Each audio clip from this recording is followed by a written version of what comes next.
On this episode of China Uncensored, China becomes a surveillance state.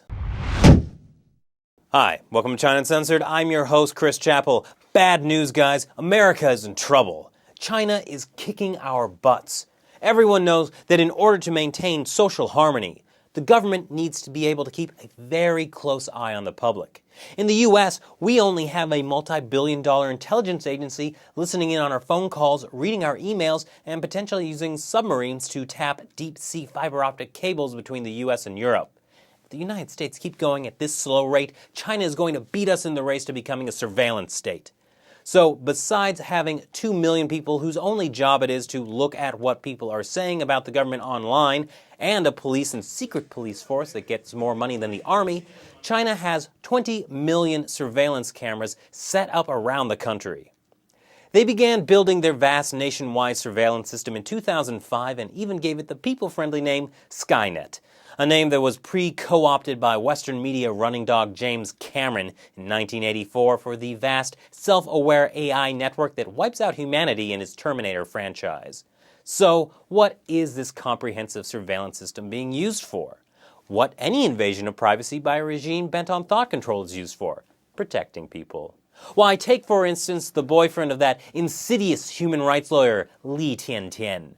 Obviously, the regime doesn't want a nice young man to be wasting time with someone like that, so police have been kind enough to take him aside, show him pictures of her previous boyfriends and surveillance footage of her entering hotels with other men, and suggest that he dump her. But the cameras also help protect students from teachers who might have hidden political agendas. Just this year, cameras were installed in Beijing's China University of Politics and Law.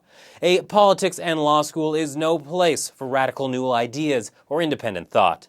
Neither is Xinjiang or Tibet. There's a lot of cameras there too. And it gets better. The plan is to eventually install facial recognition technology in the cameras so anyone can be tracked in real time. When are we going to have that, America? When are we going to have the kind of security every Chinese person enjoys? Take out your cell phone. You know what the Chinese government can do? They can use it to listen in on your conversations even if it's turned off. That's not paranoia, that's just what Chinese state security agents have said they can do. What's next? Putting spyware in a tea kettle? Oh.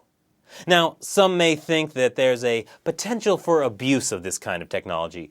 They couldn't be further from the truth. Why, Chongqing had nearly 500,000 cameras installed while Bo Xilai was party chief of the city. And he did so much more to increase the security of Chongqing residents, such as harassing and torturing successful businessmen. Chongqing's criminal underworld. Bo may have gone a little too far, though, when he reportedly bugged top leaders. He was just trying to look out for you, who? Fortunately, American companies are trying to take these lessons from China home and make some extra cash while they're at it. They're providing the party with the software needed to censor the internet and the networking gear to make this great surveillance system work. Take Cisco as an example. They're one of the world's biggest makers of networking equipment, and they were particularly big in helping out Bo Xilai and Chongqing. The US has these Tiananmen expert controls in place since the Tiananmen Square massacre that forbids the export of crime control-related products. But the great thing about security cameras is they might not necessarily be used to crush a democracy rally. So it's a little loophole. It's like what was said by Todd Bradley, an executive vice president at Hewlett-Packard, who helped the company expand in China. We take them at their word as to the usage. It's not my job to really understand what they're going to use it for. Our job is to respond to the bid that they've made. Oh, what does that remind me of? I personally had nothing to do with it. My job was to observe and report on it. That was Adolf Eichmann, one of the masterminds of the Holocaust. After his trial, when he tried to pull the whole "I never killed any Jews, I just made sure the trains ran" that happened to go to concentration camps.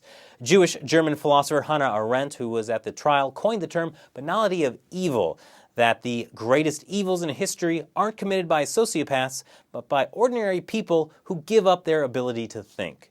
So sure, Western tech companies, just because China's the kind of place where a mayor can leave villagers blind, bloodied, and crippled for protesting forced evictions, doesn't mean that a massive surveillance network won't just be used for monitoring traffic. Thanks for watching this episode of China Uncensored. Once again, I'm Chris Chappell. See you next time.